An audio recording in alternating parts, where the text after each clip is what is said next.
Hey guys, it's your favorite Barbie girl in her Barbie world. So fantastic. Wrapped in plastic. Um no but yeah, today I wanted to talk about a movie I finally just recently saw, which is the Barbie movie, and some of its aesthetics, like the philosophy of its aesthetics and what I feel to be its relation to the Platonic ideal slash forms. And yeah, let me just say that, like, everyone was telling me, like, you have to go watch Barbie when it first came out, almost I think a year and a half, 2 years ago, almost now.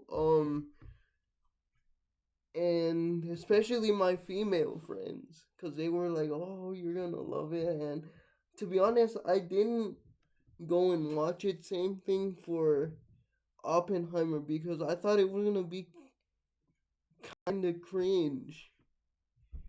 What do I mean by that? What do I mean by cringe? Well, I thought it was just gonna be like a straight up, like, shallow girl power movie, but it was gonna be like girl power brought to you by BlackRock and Lockheed Martin and all of this stuff, especially since it's Barbie, bro. It's literally the most superficial version of femininity on the planet. Like, what do you want me to say? Um, and I'm glad to say that after watching it, I was completely wrong. Like, it's still cringe, but it's cringe in the good way, in the sense that it's tongue in cheek. Like, they know they're being cringe, and it's kind of done with a wink and a nod. Like, wow, um, bourgeoisie, uh, corporatists and liberals actually think this stuff is true. Like, it's just done with a lot of irony, which I um respect. And, like, you know, I also like that there was wheelchair Barbie. Although, if we're being honest, that's how you know the movie is fiction, because in the real world, a disabled woman would be with weird Barbie. Let's be honest. He would that's where she would that's where she would be. I'm sorry to say. I don't like to say that, but I mean, I have to be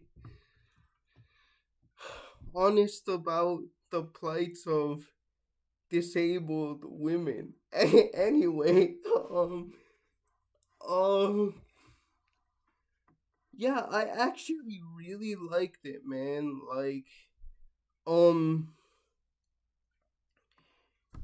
I really thought of, when watching it, I thought of number one, the Republic, right? Because the premise is similar. You're in the most ideal state, run by, instead of a patriarchy, a matriarchy, right? And, run by women, and it's supposedly perfect, right? And this is where that irony comes in, right? Because if it was like a standard um girl power movie, it wouldn't show, like, oh yeah, you know what, the aesthetic standards, especially of women, can be just as reinforcing and oppressive as men. And ironically, men put them in place. Yeah, we know that, but, like, women are still technically the ones running the show. And, like, they don't care about the weird Barbies, right? Like, and as a disabled person, even though I'm not a woman, uh I felt that, man. I felt that. Like, how could I not, right? The weird Barbie is just like, you know, there's some other place, right? You have to try to fix yourself, right? She gets cellulite on her leg. Oh my gosh, Margot Robbie, literally the like one of the most beautiful the women in the world, and like, oh my gosh, she has a one little inch of cellulite and her feet get flat. It's over. It's over now. Um,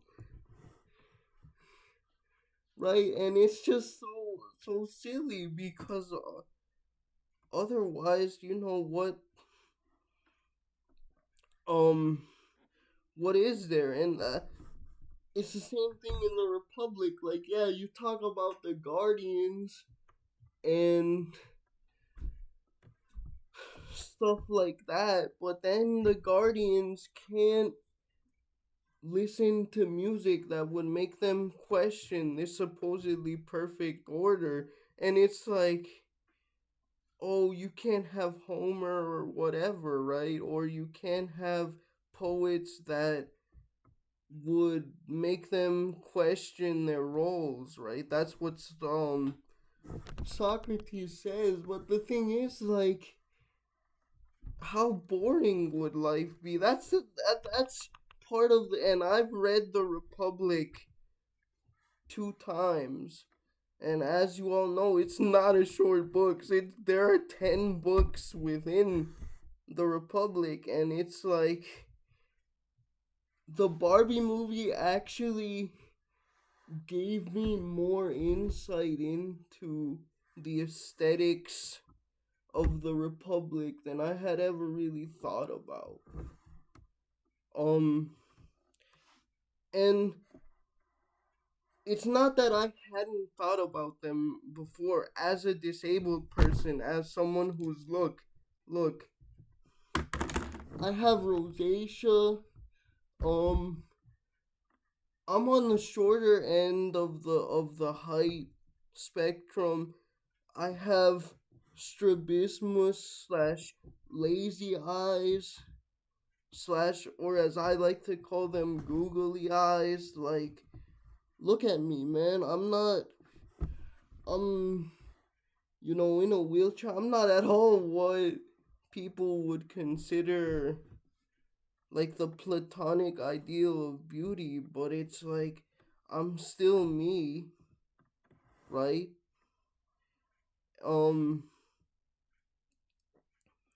if we were all the same, like, really, what would we have to fight for, to struggle for, that's what I've never. And I don't mean in a political sense, like equal rights and stuff like that, of course. And yeah, like I said, it's just like I think, and I think that I didn't really deeply stop to consider the aesthetic implications of the Republic until watching this movie, because, like, Platonic formalism really isn't introduced, with good reason, in the Republic as relating to human beings, right? Um, Socrates uses, and I guess by extension Plato, because we don't really know if Socrates existed. He might not have, but he uses the example of a bed, right? And um how, in the realm of the forms there's the bed, like the bed in itself, divorced from, you know, the the other things surrounding it. It's bed, the bed as a pure, idealized, perfect, without blemish concept. But it's like you never really think about it in relations to humans, and that's what I think that Barbie does uh so interestingly in that respect, in that it like basically turns everything on its head. Instead of um the patriarchy being there, it's the matriarchy first, and then the patriarchy fights back. And then you see the switching of the usual tropes, right, where the women get the men to um to turn on each other. But to be honest, guys, like, I know it was supposed to be like a play on the usual movie tropes, but I kind of do feel like, men are more easily um pit against each other, especially when we're talking about their relations to women. I mean, because that typically, as a man, is a large part of what I feel determines your value to not only men but also other women as well. Like, you everyone knows a story of, first of all, a guy who, when he got a girlfriend, completely abandoned the bros. Like, like we all know a guy, maybe several guys like that. And on the one hand, you're happy for them, but on the other hand, you're like, man, was our friendship worth that little to you? Like, and I don't want to say that women haven't also done this to me, because they have, but it hasn't been that common, to be honest with you, in my experience, as it has been with men. And I know it's, our Protestant work ethic is a big problem here too, where none of us really have time to come see each other and stuff like that. But like, I dislike saying it, because I do think that the phrasing of this phrase, bros before woes, just replace the W with an H.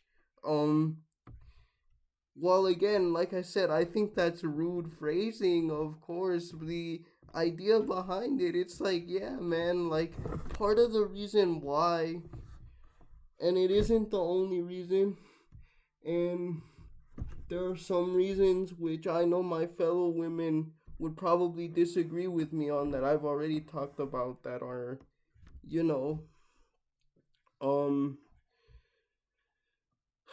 not not necessarily um that they probably wouldn't necessarily agree with. But one of the reasons is that the sisterhood is so strong, guys. Like, we need to, men need to start supporting each other the way women support each other, man. Because, like, we're never gonna be um as happy as women currently are, unless, or try to find a place beyond the inkwell stuff, if we don't start doing that. And and I really feel that I've talked about it. We need to do better at you know um like being there for the homies, bro. If you ask me personally, I think we have to like start taking the homies and like, you know, wishing them a good night, tucking them into bed, giving them a little kiss on the forehead, and and reading to them as they fall asleep, bro. Just be like, mwah, I love you, homie. Yeah, two for good measure. And if I can suggest a story, The Little Prince would be perfect, I think. Nah, man, but you know, I feel like Brotherhood was a big and sisterhood, but especially in Ken's case, uh, Brotherhood was a big theme. And you know, let me just say, and this is one of the only, I guess, substantive criticisms that I have of the movie, which is that yeah, you're Kenough. That's really great, but the thing is, I don't think anyone can be Kenough without a community of support from both men and women. But I understand what they were trying to say. I just think that that lesson slash moral specifically is just so American centric, and like it plays into the rugged individualism of the culture, which I just flat out don't agree with. But I know what they were trying to say anyway. And the second book that I thought about while reading this is The Second Shreks by Simone de Beauvoir. And Simone de Beauvoir, very controversial, of course, and I'm not excusing her Shrek, the entirety of her Shrexual ethics. Um, Look up what she did to people, what she did to young women, and I'm sure you'll agree with me. Like, um, something was up with French philosophers. I don't know what, but French philosophers were kind of on that.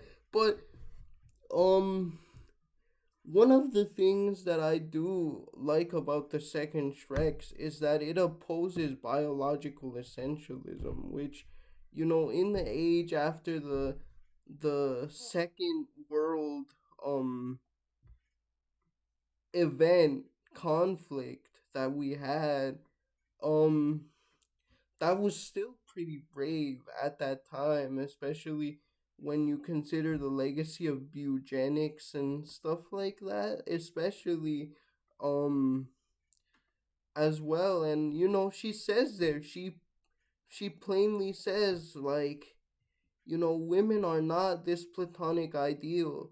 They don't have to be a certain way. And that's another part where I, as a disabled person, and disabled women, I can assure you, feel this uh on a more deeper level than most women do as well.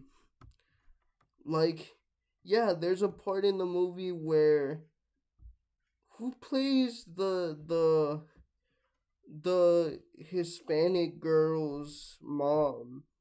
Whoever that is, I'm blanking out on the name. I think it might have been uh Ava Longoria or J Lo. Like, I'm not sure. I'm sorry. I didn't I'm blanking out on the actress's name. Anyway, she's like, as a woman, you can't be this way. You have to be this way. You have to be the other way. You can't be too much that, too little that. Um, and like, yeah, I've talked about that here. Like, as a disabled person, or as someone who just generally doesn't fit into the aesthetic norms of the culture at all, except maybe for the fact that I'm a light skinned Latino. That's it. Um, Again, look at my googly eyes, look at my rosacea. I'm not that tall. I'm taller than I thought I was. I used to think I was 5'5" or 5'4", but I'm taller than my older brother who is 5'6", so I'm probably 5'7" or 5'8", which is not too much away from the average, but still, it's always been a sore spot for me, always. And I mean, what can I say? Like, um, yeah, I really commend the Barbie movie and Simone de Beauvoir for highlighting that, and I do think that Simone de Beauvoir was a significant influence on the movie, just like Plato was. Um, and I do think also that that's a really substantive criticism of modern feminism, which is that aesthetic critique, because the problem with liberal feminism is that it, in terms of its aesthetics, by saying that, like, oh, women should just be completely liberated and stuff, you kind of end up essentially just reproducing societies, Western societies especially, effed up views on aesthetics and beauty, right? Like no, we need to push past people's preferences sometimes, because those preferences um are oftentimes based on cultural assumptions or ableist assumptions, for example, especially for disabled women. And so I really appreciate um Greta Gerwig and Noah Baumbach for for um offering what I think is a fair critique of modern feminism without resorting to the, usual arguments that you hear from pundits today and inkwell people. I feel like that was really brave. Um, because we do a lot of idealization without even realizing, and you know, it's good to have ideals as goals. Like, I don't think a person uh can become fully morally or ethically complete without them. Uh but we also have a responsibility to really look into um those values and those assumptions and say, like, where are they really coming from? What can I do to really try to um experiment or get out of my comfort zone. um and especially as it relates to the ideal physiology of a person, I don't think anyone is doing that enough. Not feminists, not liberals, not conservatives, not leftists. And I've made that very clear. And um my final word will be this. Our Aesthetic values must be thoroughly investigated and destroyed. Like, whenever I talk about this topic, that's gonna be like my Cartago de Lenda est. Carthage must be destroyed. Our aesthetic values must be destroyed. Alright, see you guys. Bye.